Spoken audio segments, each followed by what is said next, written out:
Townhouse na madaling malipatan, tignan mo to.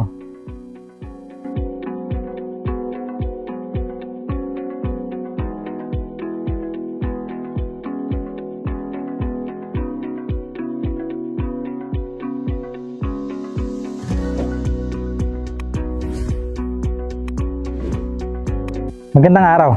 Ako po si Carlo Felices and welcome po kayo sa aming YouTube channel, ang Your Homes Cavite. For today's video, we-feature po natin ang bagong project po ni Pacific Town Ventures, ang Pacific Town Kabuko. Ang mga unit po na itatayo dito ay meron pong floor area na 42 square meter at lot area na 42 square meter din po.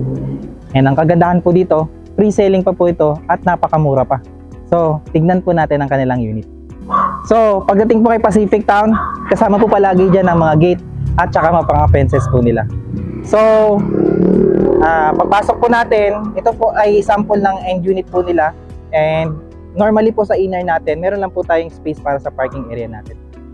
Meron din lang po silang mga binagong mga features sa bahay natin sa Kabuko. Tara, tignan po natin ang loob. Yan. Ito po yung dating model natin sa Pacific Town. So, dito po, normally po yung kanilang pintuan, dito po sa unit ay sliding. Pero po, dito po sa Kabuko, hindi na po sliding ang ating pinto. And at the same time, kung mapapansin po natin, nasa kabilang bahagi po ng bahay ang kanilang hagdanan. And at the same time, yung ating pintuan po, medyo ililipat po siya sa bandang dito.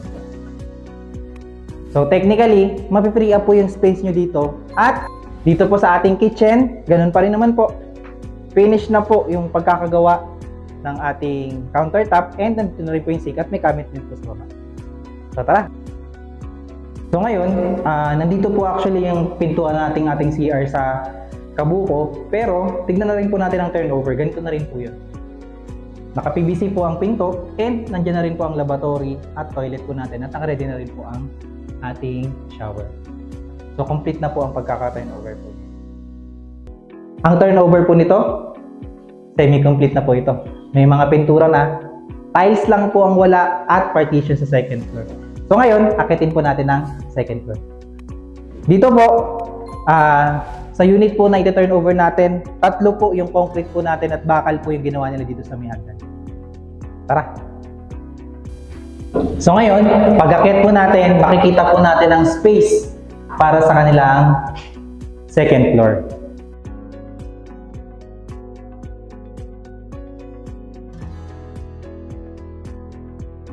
Yan. So technically po, parang parehas lang din po siya dito sa Pacific Town Conchu. And at the same time, dito lang naman po sa Pacific Town Kabuko, nilipat lang po nila itong hagdan. Kung ano po yung nakikita nyo, ganoon na rin po ang pagkaka-turnover. Ito na rin po ang kanilang ceiling.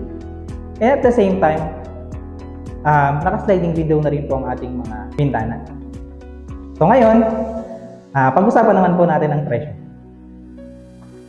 So magkano nga ba ang mga presyo natin ng mga unit dito po sa Pacific Town Kabuko?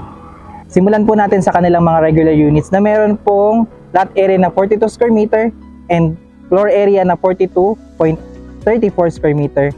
Nag-start po ang contract price po natin dito sa 1.8 million. Ang ating miscellaneous fee ay 288,000. Projected amount po natin kay Pag-ibig ay 1.6 million. Meron po tayong equity na 200,000. Ang first 1 to 12 months po natin ay nagkakahalaga po ng 8,500. Yung ating second DP ay pang 13 months to 24 months ay nagkakahalaga ng 7,750.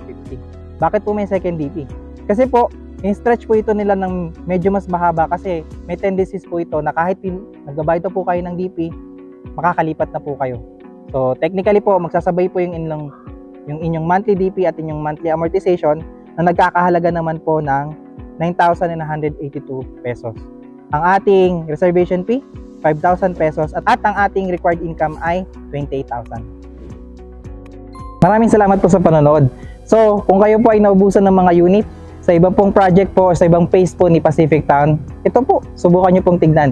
Napakaganda po talaga ng project at napakaganda po ng kakagawa ng unit at sulit na sulit. Kung mayroon po kayong mga katanungan at gusto nyo pong mag-schedule po ng tripping, pwede nyo po kaming kontakin sa number na makikita nyo po sa baba. Kung kayo po ay hindi po nakasubscribe sa aming YouTube channel, mag-subscribe na po kayo. Ini-click nyo na rin po yung bell button para maging updated po kayo sa mga posting at sa mga ipipeature po namin na project dito sa Cavite na kagaya po nito. Again, maraming salamat po and magandang araw. So yan, dito po itatayo ang isa pa pong project ni Pacific Town. Tignan po natin.